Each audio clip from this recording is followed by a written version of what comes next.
Once a Note user, always a Note user. And the reason I make this statement is simply because the Galaxy Note series has created a fan base of loyalists. So much so that when Samsung tried to cancel the Note, it forced an uproar, bringing Samsung to replace the S Ultra series with the Note. Let's be clear, this is a Galaxy Note under the S Ultra title. Call it what you want, but this is a Note. Today's video is being brought to you in partnership with Epidemic Sound. If you create content online, social media, wherever, and you need proper licensing for music, whether personal or commercial use, hit up Epidemic Sound via the link I have down in the description below for a 30-day free trial. All right, let's get the petty cons out of the way.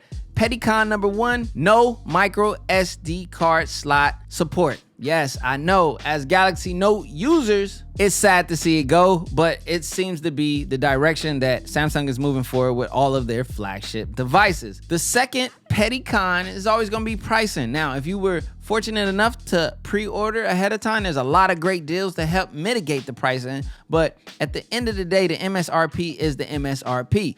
The majority of us will not pay MSRP, but it is what it is. And my last and third petty con is gonna be no increase to battery size. We got the 5,000 milliamp hour battery, which is new to the Note series, considering that the Note 20 Ultra, I think only had like 45 or something. I forget exactly. Considering the fact that the S21 Ultra had 5,000 milliamp hour batteries, jumping into the S22 Ultra, there was no increase in battery.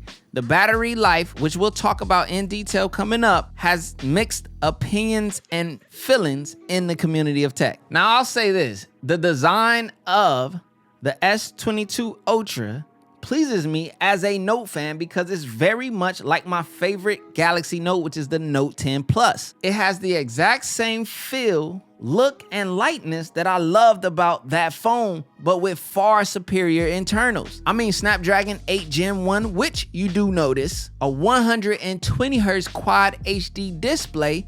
On the previous Note 20 Ultra, we were only given full HD at 120, I believe. Faster charging, and overall, a new camera system in comparison to the previous predecessor. Now, I'll be honest, if you look at the S21 Ultra versus this, there's not much of a camera difference. But for my Note users who are gonna be eyeing this from the Note 20 Ultra, there is a difference in camera. We'll talk about that when we do the Galaxy Note 20 Ultra versus the S22 Ultra. From a design standpoint, this phone is sleek and it pairs extremely well with the Samsung leather or Samsung silicone case options. I showed you guys that in my previous video. If you haven't seen it, you can click on that video or watch it after this. Display, the infamous Samsung display, the best, the creme de la creme when it comes to screens in the smartphone market is Samsung. Now, Samsung displays are always pleasing to the eye, and this time around, it's smoother than ever with a 120Hz Quad HD display. Now, coming from the S21 Ultra, not much of a difference or bump and upgrade, except for this one can go as low as 1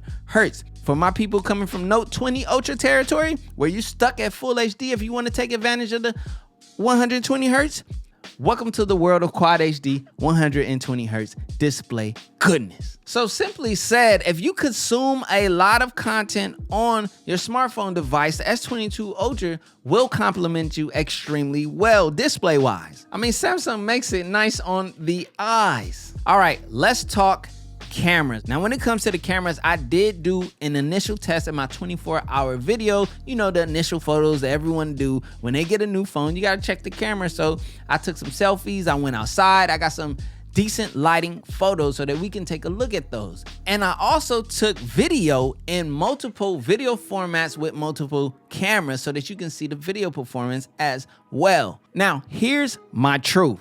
The quality of these cameras are good enough for Samsung cameras.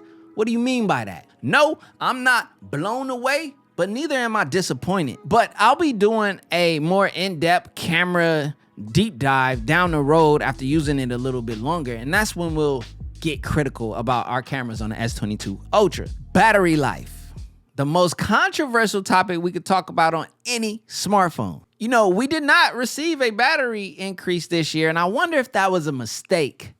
But before we talk about that, let's talk about this. Let me tell you about today's video partner, Epidemic Sound. Now, if you create content online via social media such as YouTube, Instagram, Facebook, Twitch, Twitter, etc., then you need Epidemic Sound, especially if you want to use audio and sound effects with your video production. Whether personal or commercial, Epidemic Sound has you covered. You cannot, I repeat, cannot run around using any and everybody's music without their proper permission and allowance. This is where Epidemic Sound comes in clutch. And if you click the link down in the description below that I'm providing for you, you get a 30-day free trial to the services and you get to test it out and see if it works for you. Trust me, I've been using this since the beginning of my YouTube career, and it just makes for peaceful content creation without having to worry about DMCA takedowns or possibly worse, losing my channel and hard work. Or paper, player. I don't want to lose my money neither, because you know I need that money to afford phones like this. Listen,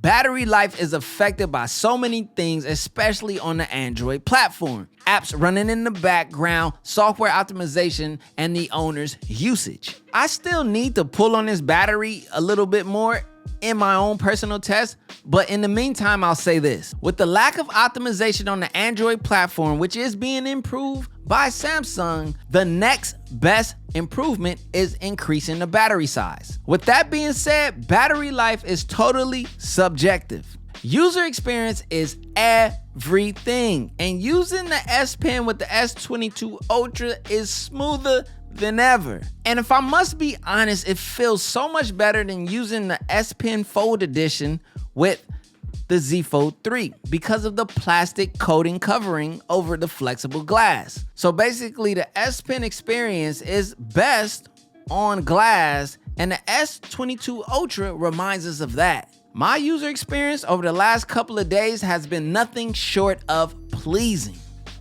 I like this phone, and I know it's still early, but I feel at home. So all in all, as a Galaxy Note fan and a Samsung fan, the user experience on this S22 Ultra is refreshing. I went from LA to the A on the run, you can tell where I stay. Counting all